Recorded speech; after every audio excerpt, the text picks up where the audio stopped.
Universe podcast. I'm your host, DJ Angel Fire, with my co-host, 51st Citizen, and my other co-host, 990X. He's been in another episode we did, him and Brandon. We talked about his music and his art. Today our main guest is Teddy Mike. He is a retro funk musician. He has a new album that's out on Neon Finger Records titled Dynamite. Teddy, would you like to tell us about yourself and how you got your start making music? Yeah, sure. How you doing? How you doing, guy?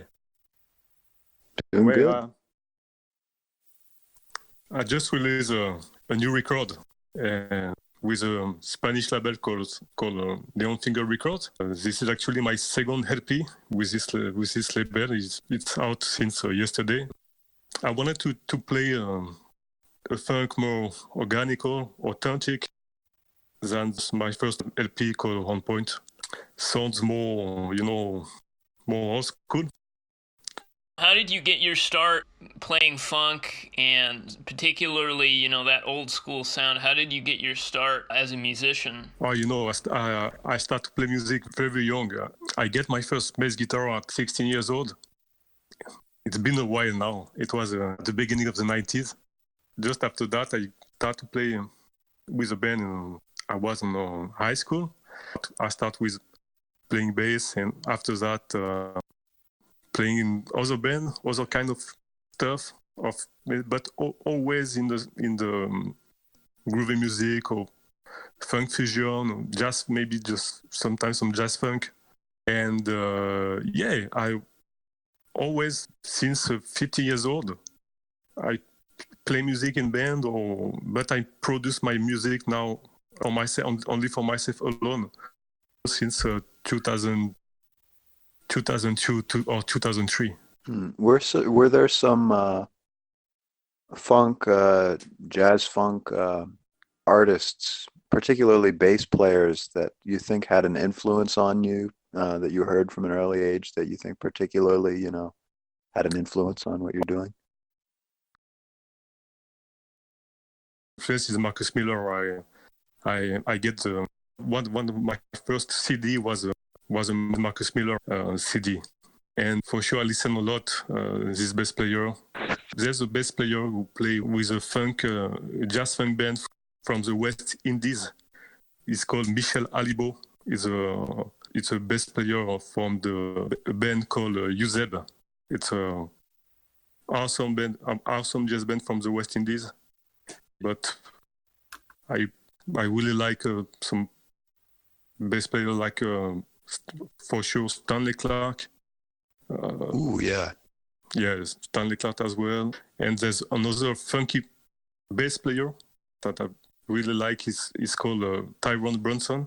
He released actually 3 LP in the 80s. He's not really a jazz bass player. He's more funk bass player, but he influenced me a lot in my music. Tyrone Brunson. I was just looking at one of his album covers, and it reminds me a lot of your album cover for On the Point, I believe. Yeah. So absolutely, but you know what? It's completely an accident. It's not a copy of the cover. No, of course. Yeah. I like Triangle. It's really 80s, and I really want to incorporate some 80s element on the cover of my album, of my CD. Yeah, for sure. It's kind of very similar, for sure. Yeah, and I really like this album, this LP. This is not my favorite, but it's really good. There's really some 2-3 tracks really hot on this LP. Who does all the art for your album covers? Like, who's your designer? I make the art by myself for this album, cool. for all the art. I'm completely alone. I do all by myself, music, the art. Unfortunately, I wish I had a team with me, like people who could help me to record the video, to have more support, but unfortunately it's very limited, so I have to do all by myself, the art, the video, and my picture, everything. That's impressive. How long have you been designing all this stuff, and like for your album covers and all that? How long have you been doing that on the computer? I work in the past as a graphic designer. I don't work currently as the graphic designer, but I worked many years as a graphic designer. It doesn't take very long to design the album. But I spent a lot of time thinking before that about the theme of the art, but when I had the idea in my mind, it's very, very fast. I feel like with a lot of this sort of minimalist, it's not strictly minimalist, but, this sort of Yeah, absolutely. minimalist influenced design, Yeah, it's completely mid-80s. From 1985, 1986, 1987. It's a lot of that, like, geometric shapes with these little like shadows behind them and that sort of thing. I don't know exactly how to describe it, but you capture it visually. But the thing is, like, it may be stuff that, like, to actually do it may only take a while, but you're right that coming up with it does, that's the big part of it, is just getting the idea. I find that a lot of creative stuff works that way, is that, like, once you've got the idea, it just flows, but getting the idea can sometimes be the tricky part. Absolutely. The art of this second album is a bit different. I changed the color. I keep the same logo. I was like, may I change the logo? May I keep the same logo? So I decided to keep exactly the same logo. I changed the color. It's more now purple. It's not blue like the first one.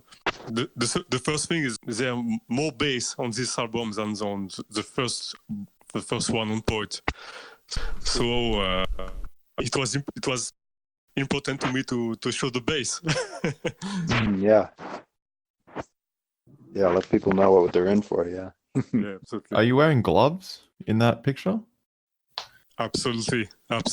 You're absolutely right. Yeah. Really? Wow. Yeah. I didn't know that you could play like that. Yeah. I play with a glove on my left hand because it's not for fashion, it's not for the style. It's because it's more, I play more easily with my left hand. Wow. And I feel more comfortable like that. Yeah. I know it's not very common. That's interesting. It is interesting, though. Does it help, like, this is just me guessing, but does it sort of help with preventing that sort of, scraping your fingers when you're sliding up and down the strings and calluses and like that, or is it not really related to that? It's only to play, to have more comfort, to feel more comfortable on my bass with my left hand, and I can play more fast. I don't know why, but I play like that since 10 years. It's interesting.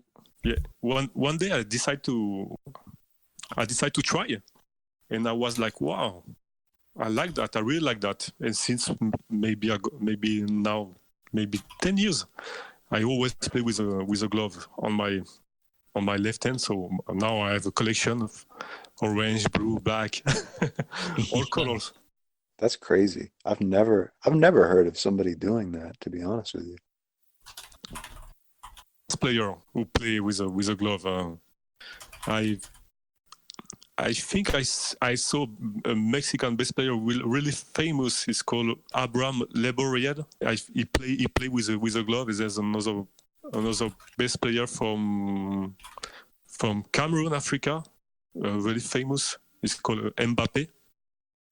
And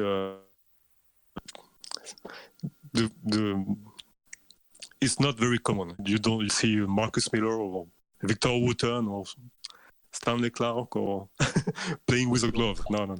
One thing I noticed in your recent album, Dynamite, is the as you mentioned, much more bass, and also the attention to the slap bass solo near the end of the track.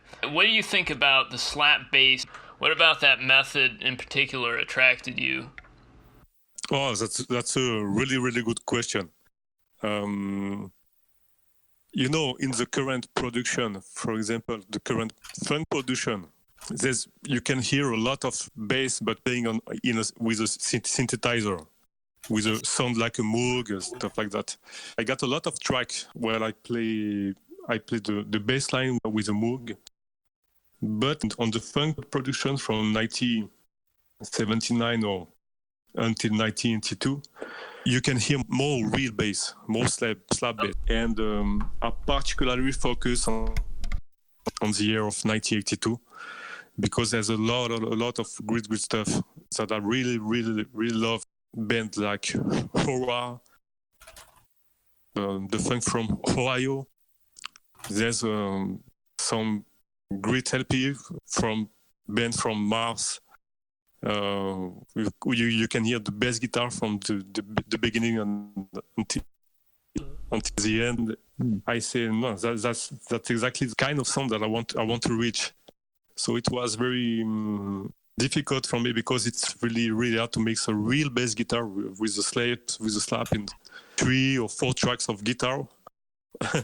It's not really easy. So it was like a big challenge for me. Yeah, because I think like guys like Stanley Clarke, a lot of those guys, you know, when they were trying out new methods with the bass, particularly I'm thinking of, I think it's the first song off of School Days by Stanley Clarke, and it opens up with these like bass chords, and I'm sure, you know, bass really has the ability to cover a wide range of a song. It can be a lead, but it also, you know, is that literal bass, but it can also have a rhythmic sort of a thing to it, you know, with slapping percussive techniques. And so, you know, I'm sure a lot of it would have really made it difficult on their producers. You can mix some stuff with the real bass guitars, and you cannot play with a Moog, for example. When I do a slide on my bass or a bend, or bend on, bend off, it's more technical. I'm talking about technique, bass technique. You can do that with a synthesizer, but it's not really the same. It's not really the same. You don't have the same sustain. It's different. It's two kind of different vision of music. I think that there's a lot of young cats who really like hear the bass playing with a synthesizer because it's more close to the work of a beat maker. You know, there's a lot of young people who listen to the funk music now who came from hip hop. That's why I think there's a lot of young guys who prefer to hear some Moog bass than the real bass. I try to bring something different in 2019, a funk a little bit different from that you can hear currently. I can definitely hear it in terms of just like so much retro wave music that's out there. As you said, it relies pretty much entirely on synthesizers, and you know, you hear one and it all sounds the same. And your music caught me off guard because I instantly knew there was some other production going on there. Coming from that slap bass, there was it gave it its own unique flavor, I felt like. Absolutely. I try to, as I said, I try to bring something different now, but at the same time, something that reminds me, reminds you some old school banger from the beginning of the 80s. That was my goal with this LP Dynamite. But there's some tracks, sounds late 80s. I got a track called Summer Night, really late 80s, because I used a drum machine here in 808. A Rhodes electric piano. Electric piano sounds typically late 80s, 1987, 1988. I got other tracks where I play the bass with a synthesizer as well, as like on point. I have to ask, you know, based on your accent, where are you from? Where did you grow up originally? Yeah, I grew up between France and Brazil. My main language is French and Portuguese from Brazil. I spent a lot of time in France, close to Paris and in Rio de Janeiro. So I lived now in North America, in Vancouver, in Canada since 2 years. And I'm still working to improve my English. It's hard when, you're born in a country that speaks another language, and then you have to basically learn a whole new language when you're already an adult. That's always tricky, but I think you've done quite well so far.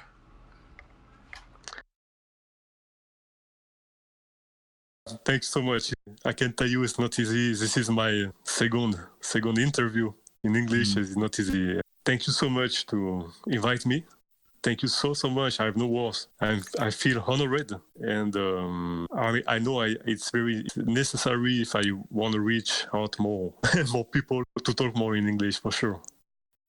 I think slap bass is, or just the bass guitar in general, the number of sounds you can get out of it, a lot of people underestimate it. And, like we've been saying, there's this sort of synthwave trend to make everything like a synthesized bass just because it's easier to work with from a computer. Yeah, but totally. The range of exciting new sounds that you can make with the bass guitar, and it's just crazy. There's so much, and I think that's part of why you still hear the bass guitar a lot today, even when you're hearing a lot of other, synthesized elements in pop music. Like you can slap one note and then do something else with the other notes. You can get so much nuance in there that with a keyboard would just be impossible or very tedious at the least. Yeah, for sure. It depends what kind of song you have in mind. If you want to play some vaporwave, for example, I think to play with a real bass, the sound of the real bass, it doesn't work. This kind of music, I mean, vaporwave or synthwave or something from the mid-80s. But you can always add kind of music. For example, when I play the bass line with a synthesizer, I play bass line with my bass guitar at the same time.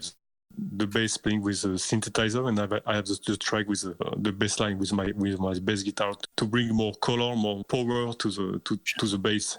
I use these techniques since maybe 2-3 years. I use these techniques playing the bass guitar and the Moog on some track on my new album Dynamite. I'd like to ask how you feel about the 808 kicks that you hear in a lot of modern pop and rap songs. It's sort of like a bass sound and the kick drum mixed fused together. Yeah, this is one of my favorite drum machine, 808. It's an incredible drum machine. There's a lot of artists from... I'm not a fan of hip-hop music, for example. I listen to hip-hop very rarely. But there's a lot of artists of hip-hop, of pop music, who use this drum machine 808. It's very... You can of jungle, of house, and in funk as well. It depends on how you mix the drum kick, the kick, and the snare.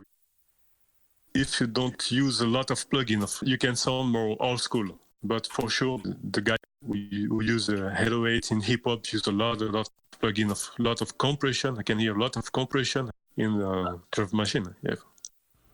How do you feel about using side chaining? Because it seems like, I'm not sure if you're familiar with that concept, but just that compression, it's very popular in a lot of retro style music. What do you think about that technique? Do you feel like people tend to over rely on it?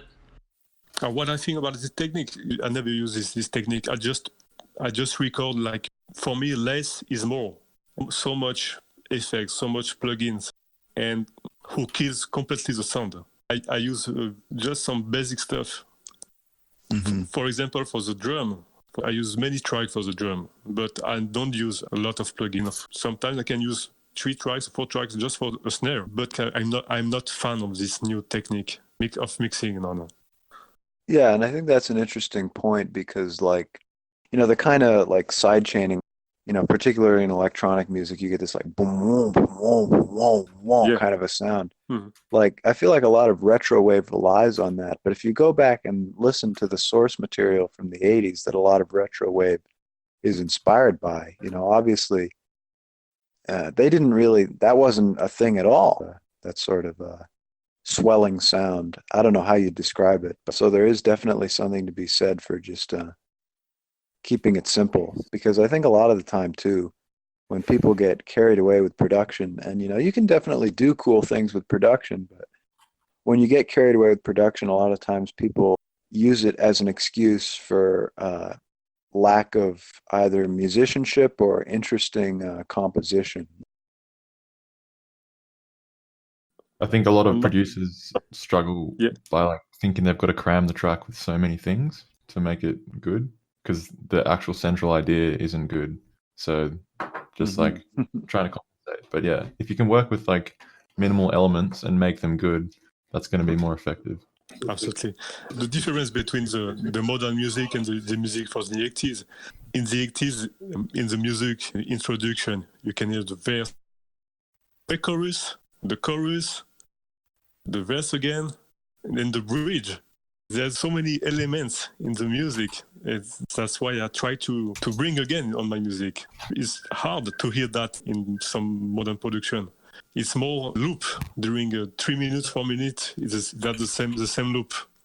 Yeah. I struggle with that.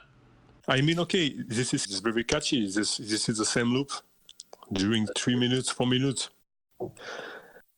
But Yeah. I like to hear some change in the song.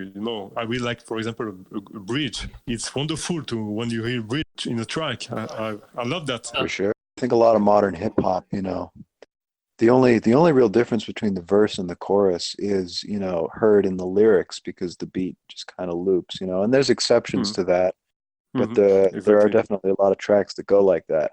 And hearing a bridge, like you said, which, adds a lot of excitement to a song, is very rare in modern hip hop. And, I'm not going to pretend like I hate modern hip hop. There's a lot of it that I like, but I definitely think that the song structures could be more interesting in a lot of those cases.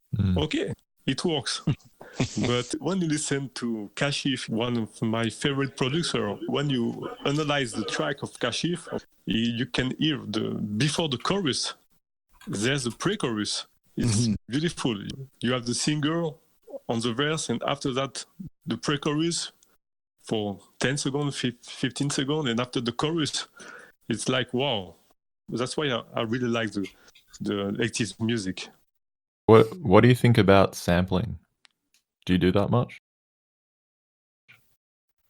I never use sampling because my background is more jazz or funk. I'm not a beat maker. I respect all beat makers, don't get me wrong. I never think sampling something. I got many ideas for my music. Okay, every musician I listen have some inspiration from other musicians for sure, but I never use sampling. What do you think about someone else using your music for samples? Like, what would they have to do when sampling your music for you to feel like it'd be respectful?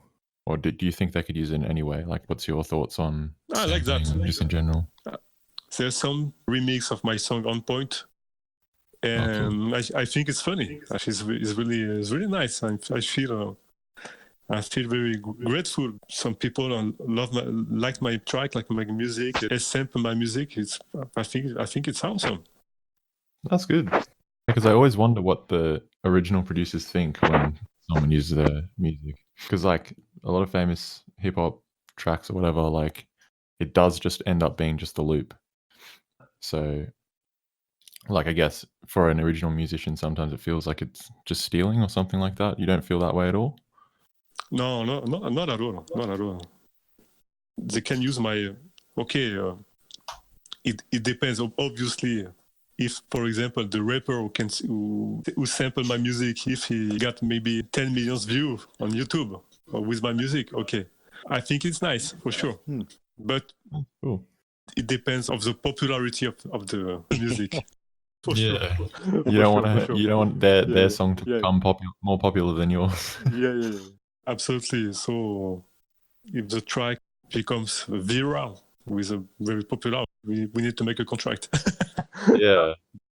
A lot of early hip hop, you had cases where, beat makers would just take a sample, and after a while that sample would become so overused that pretty soon you really didn't know where it came from. In those kind of situations, especially, if you have artists who maybe didn't get a lot of money, you have this relatively obscure song.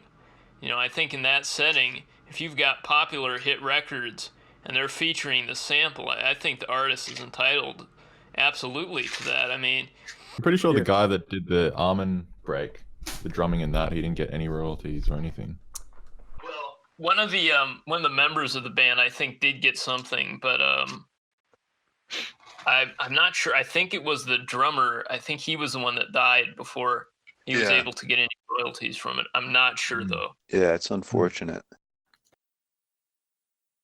But yeah, on the topic of like sampling and song structure, I don't know if you guys know the song Valerie by Steve Winwood, but that's a great song. I really enjoy that song. I don't know when. I think it was released sometime in the 80s, I believe. I don't know the exact year.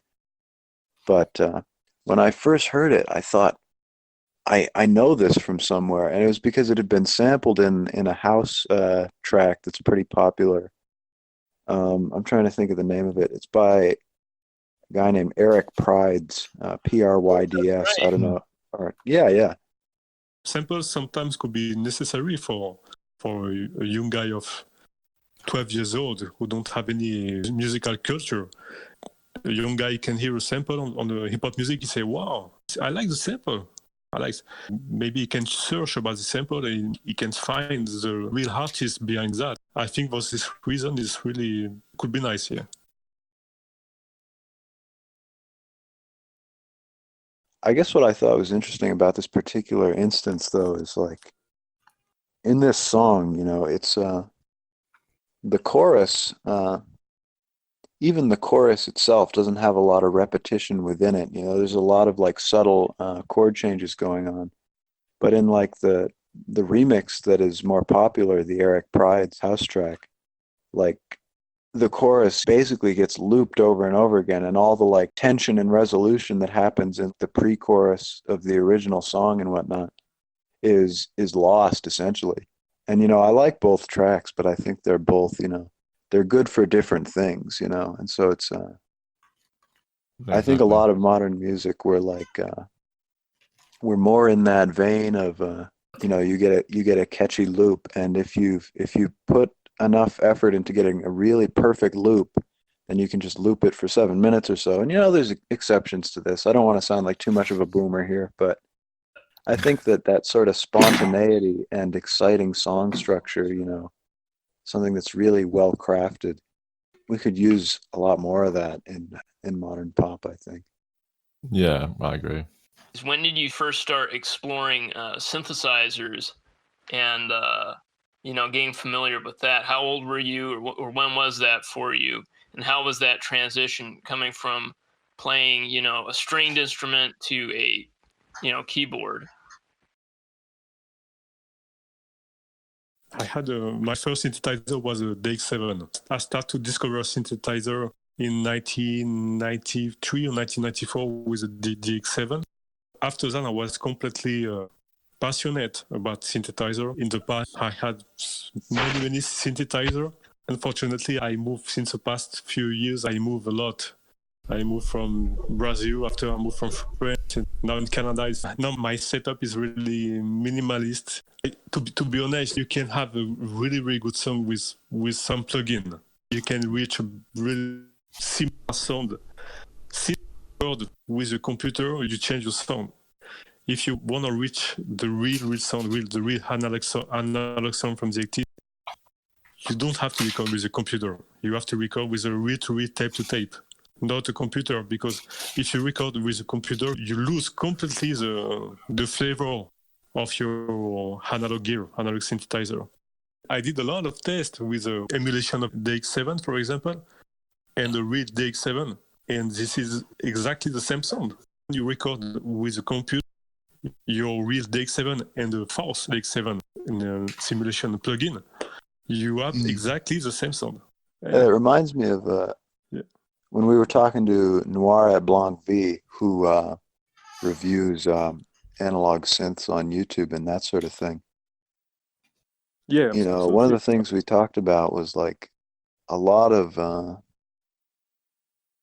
it's very rarely is there going to be a time where you're using an analog synth because there's a sound that you can get with it that's impossible to get with a plug-in synthesizer. Most of the time, if somebody's using an analog synth, it's just because, you know, it feels good to them, and having that particular model with being able to touch the knobs or whatever, you know, it just inspires them and makes it easier for them to work with it because it's hands-on. But as far as, you know, actually being able to create certain sounds, it's pretty much the same with, you know, whether it's a digital plugin or an analog version of a specific synth. And I think, you know, like you said, a lot of people go in trying to get this quote-unquote analog sound when really what they're looking for is that sort of warm warp and hiss that just comes with recording to tape, you know, and they're using the wrong thing. Absolutely. It's very expensive to record with a reel-to-reel, tape-to-tape.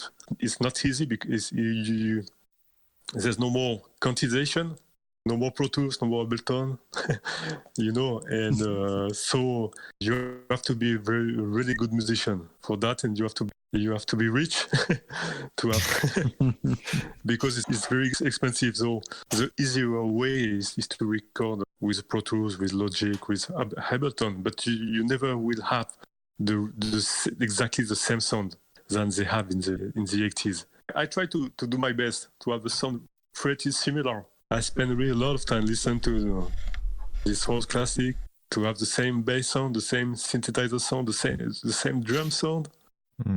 But I will never be 100% satisfied until I record with a reel-to-reel, tape-to-tape. I think it's you can replicate the synths pretty well. It's the instruments, the real instruments, like stringed instruments and woodwinds and all that kind of stuff. Like the emulations for that kind of stuff is not quite there yet. That's the frustrating part. Because the synths, they all work the exact same way, pretty much.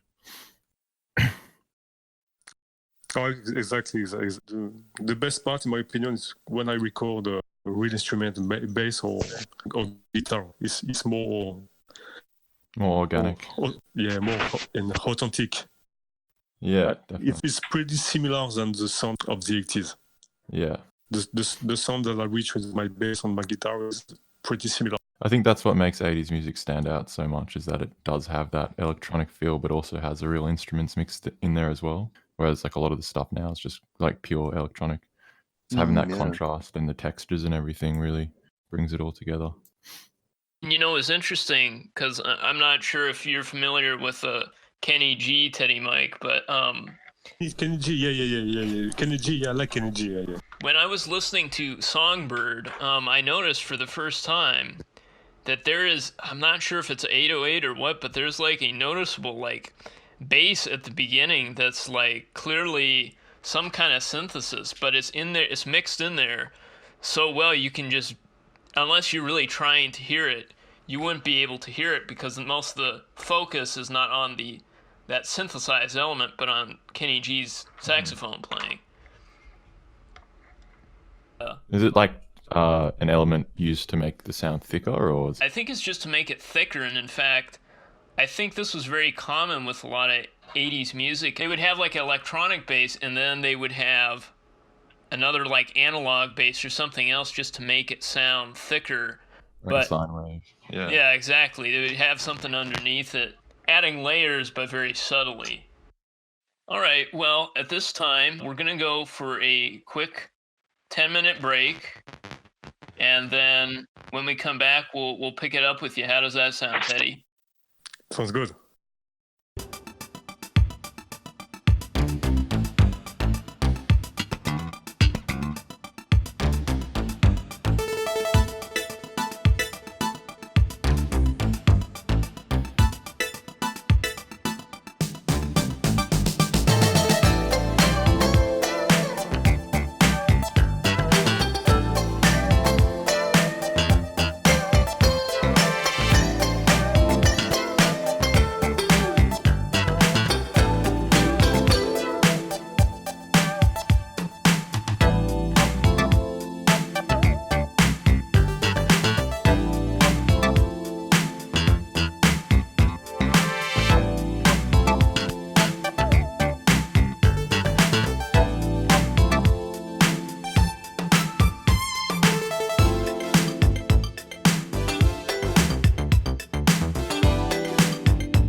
Welcome back to the World Movers Podcast. I'm your host, DJ Angel Fire, with my co-host, 51st Citizen, with our guest, Teddy Mike.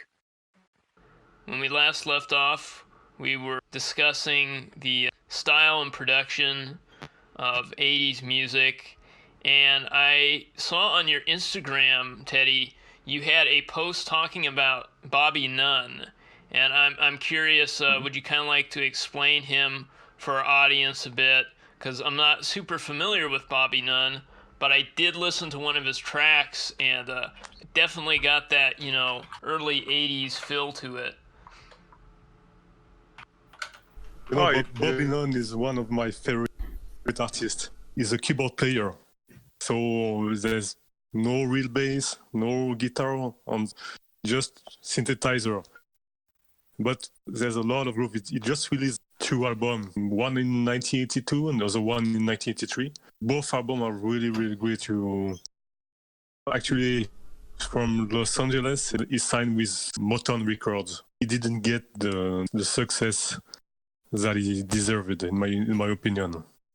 Yeah, the first album is called Second to None. There's a classic like She's Just a Groupie, Sexy Sassy. There's another album, 1983, Private Party. Really, really nice album. Well, I think particularly for those musicians back then, you have kind of a leg up in being able to market your music on the internet, whereas basically they relied upon the old-fashioned system of labels, word of mouth, and promotion. It's unfortunate because a lot of musicians lost out on the ability to develop a fan base because of the fact that their reach was kind of limited.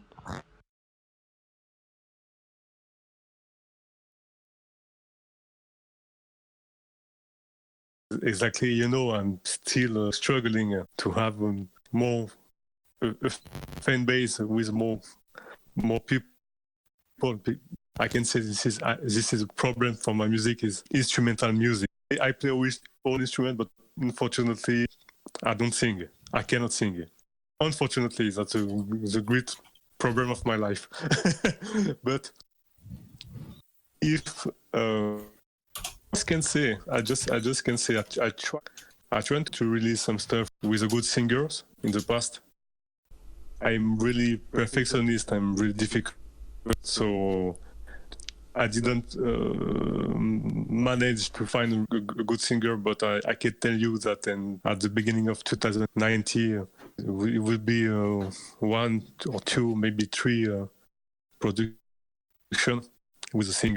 Well, as far as singers go, I have to recommend a guest and friend of the podcast, Kenny Pahina. He is a up-and-coming pop superstar, and he also does his singing and instrumentation production on his album, or single rather. He is definitely somebody I'd encourage to collaborate with sometime. Oh yeah, I'm totally open to collaborate with new artists or a good singer. Yeah, I'm definitely open to it. If I want to reach out more people with my music, I think it's really important. And for sure, when I compose my music, I think, wow, if I had a good singer with me on the studio, it would be completely different. On the topic of collaborations and that sort of thing, would you be interested at any point in putting together a full band and recording some more improvisational material with some other musicians, perhaps a singer too? Yeah, that's one of my projects for 2000 for the next year. Nice. I know a few musicians here in Vancouver, and they told me to form a band, to play my music live. So this is really, really possible that I play my music live with a band from Vancouver. Yeah, This is really That would be cool. This is You mentioned you moved from Brazil, and then eventually you wound up in Canada. How was that, moving to these different countries, and what led you to wind up in Vancouver? when I was younger. As I said, I was living between France and Brazil, and after that, I spent more years in Brazil. But I returned to France in 2010 until 2017. But it was difficult to me to reacclimate myself to Europe. I tried first to move to Quebec, to Montreal, because maybe it would be better because I'm French speaking. But I decided finally to move for so many reasons to the West Coast. The weather, principally. This is the coldest city here in Canada. Practically no snow in here, and more opportunity professionally. Most things to do than in Europe. Unfortunately, here there's more possibility for me in music or at work in my profession. So it was a better. But I must confess, it's not easy at all. It's not easy. You change completely the culture, the way of thinking of the people is completely different from Europe or from South America. But I really, really love to live here in Vancouver. When people think of funk music, they probably wouldn't think of it, coming from Vancouver, Canada, of all places. So it's definitely a unique environment to be in, especially because, in your music, I mean, obviously you mentioned listening to a lot of vintage and old records, but in your day-to-day life, would you say you draw inspiration from your life and bring that into your music as well? Living here in Vancouver don't inspire me of any aspect of my music. I can play exactly the same stuff that I play even in Africa or in Australia. It will be the same. I just my album on point. I recorded a Brazilian boogie, a song with a Brazilian flavor. Yeah, I recorded this song when I was in Brazil. So just for this track, it's called Salto Song, and this is the last track of On Point. But otherwise, all the other track. Live here in Canada, now there's no difference. That you spent a lot of time in Brazil. Are you familiar with bossa nova?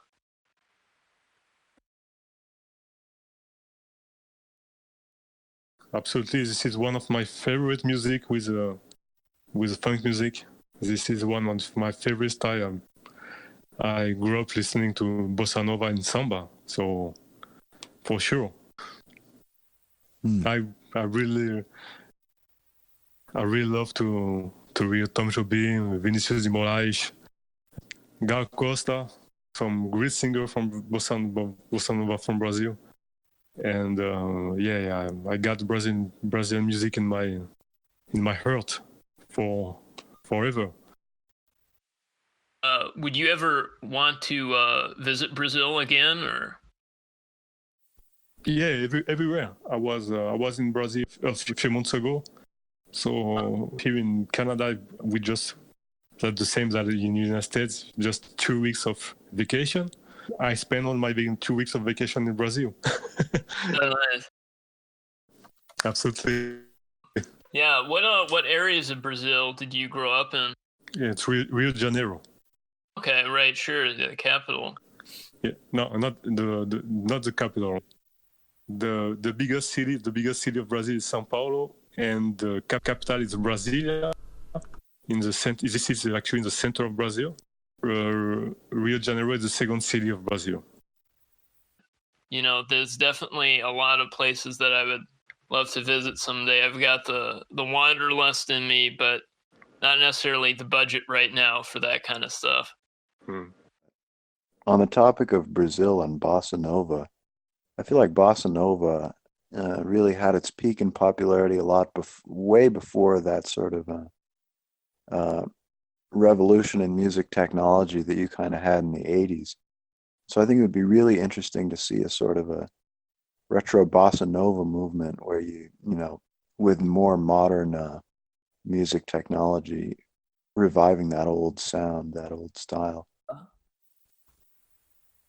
Yeah, absolutely. You can even play bossa nova with different sounds. Absolutely, absolutely. But unfortunately, in Brazil, unfortunately, bossa nova now is not the music who was so popular like back in the day. Mm-hmm. I cannot say this is an underground music now, but almost, unfortunately. The young generation don't listen bossa nova at all. There's the quality of the Brazilian music actually currently is not really good. When you turn off the TV, it's very rare to watch some bossa nova music like maybe 20 years or 30, 40 years ago, unfortunately. Mm-hmm. On the topic of bossa nova, is that something that you would like to perform sometime? I already play and perform bossa nova in a band a few years ago in Brazil. But yeah, absolutely.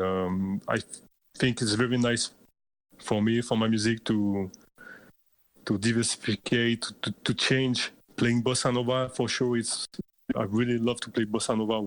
Any kind of Brazilian music, pagode, it's completely different from R&B music, or funk music. So, and I really love that. Yeah. I know that you mentioned earlier wanting to do more like music videos or stuff like that. In 2020, do you hope to put out some more kind of like music videos? I have seen some stuff on your Facebook page where you've got like the whole retro look and everything like that. Absolutely. I really love to shoot some scene in the street or in the studio.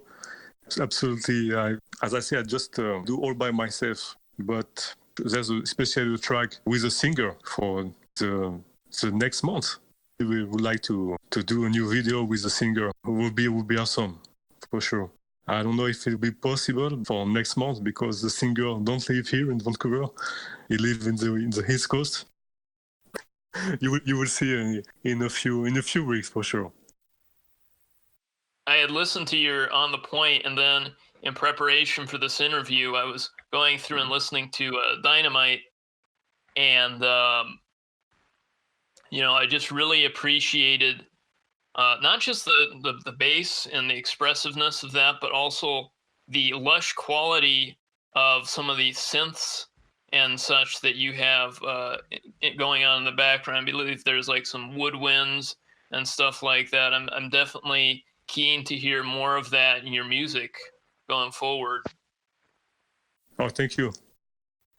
Thank you. I really appreciate it. I spend a lot of time to compose and record this album, maybe almost 2 years.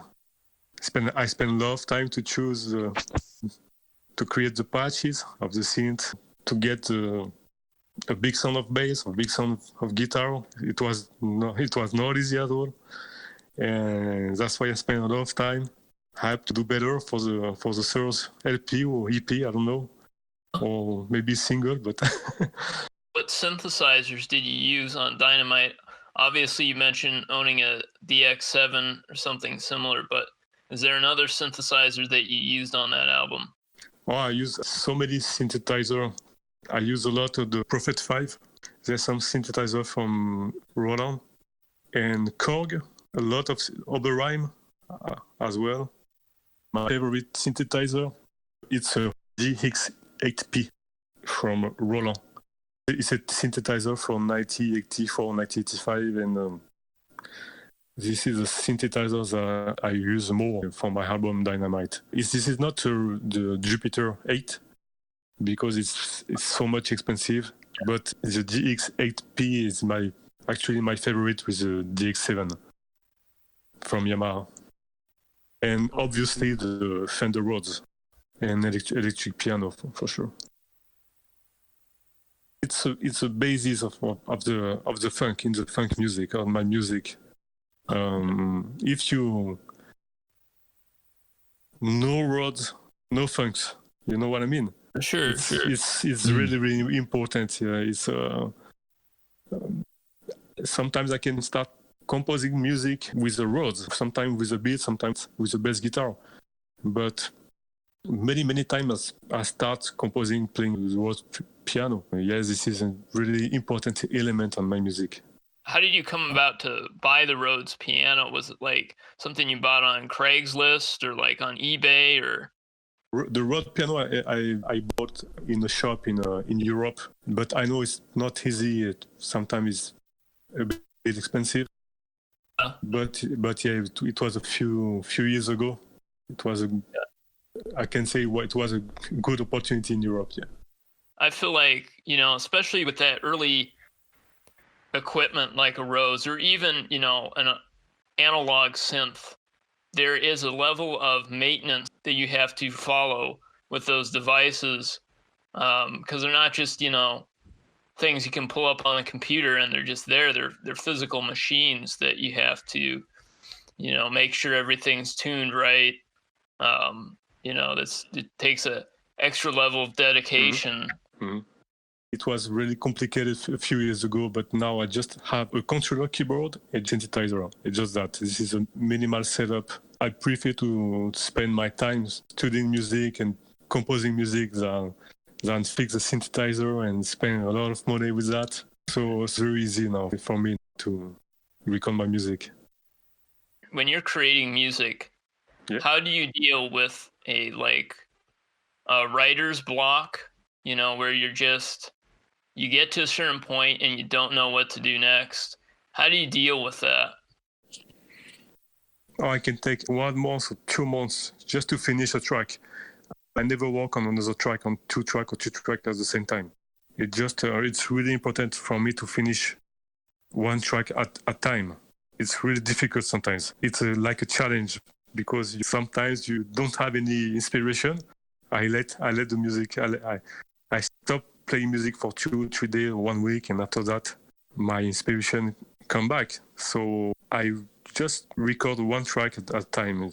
In the past, 10 years ago, I had many tracks, many ideas. If you work like that, usually you never record anything. So the best solution is to record 1 track at a time.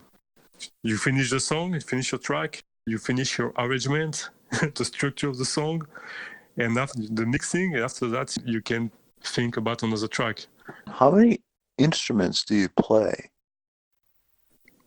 My main instrument is bass guitar and electric guitar, synthesizer, and I play drum. But I didn't record a real drum. It's just a drum machine on my music. But I play a little bit drum. I like to play drum, and I'm learning to play brasses, especially trumpet. Ooh, nice. Yeah.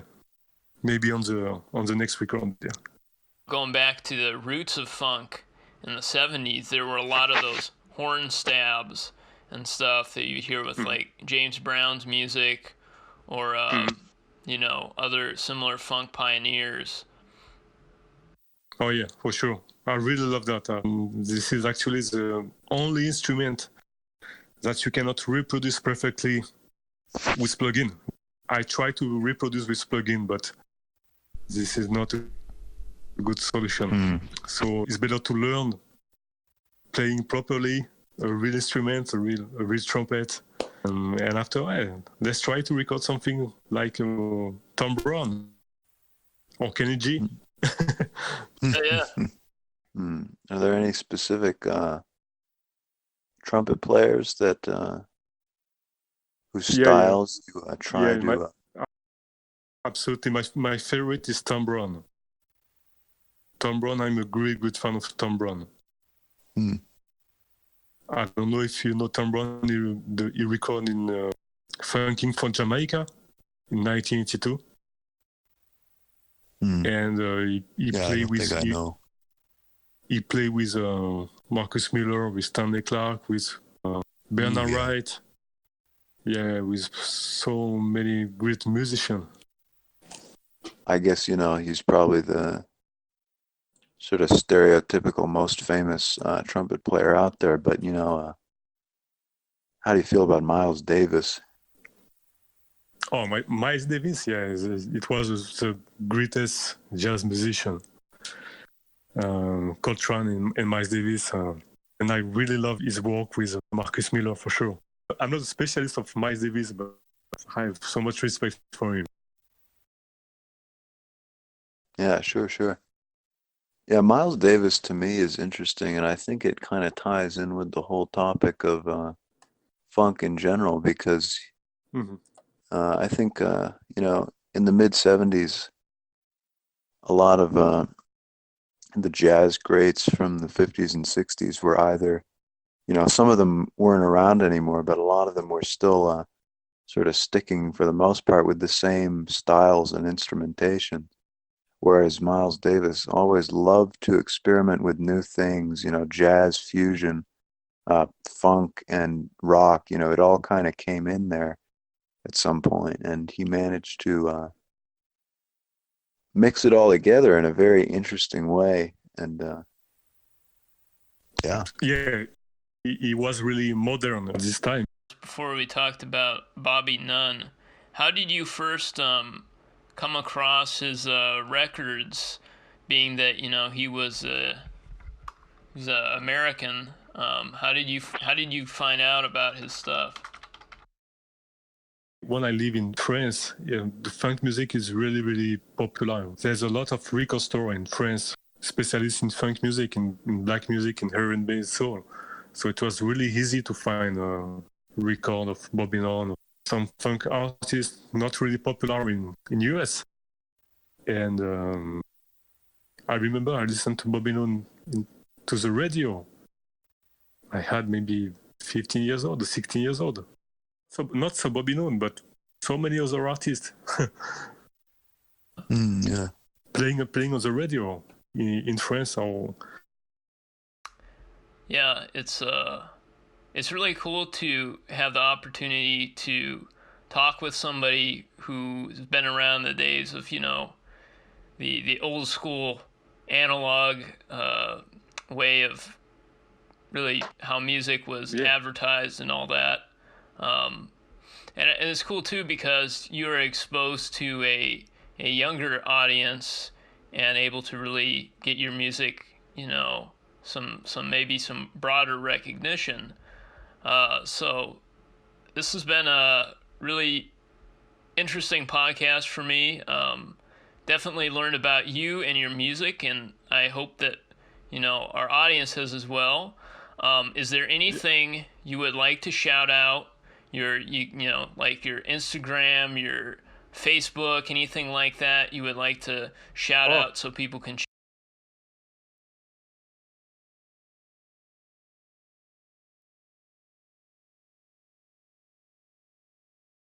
for sure. I want to thank all the people who follow me who appreciate my music, who listen to my music. You can find me social media, Teddy Mike Funk on Instagram, Facebook.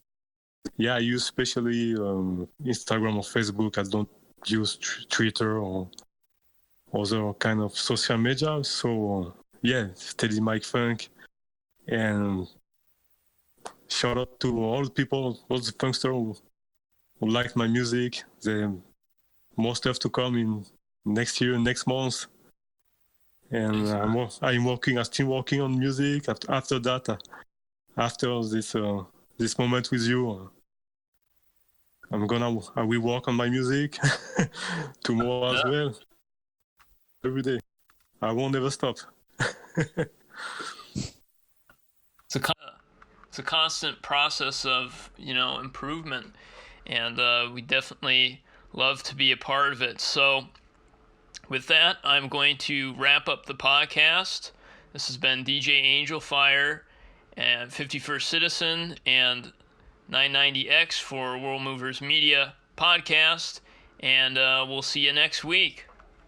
Bye. Thanks so much, guys. Thanks so much.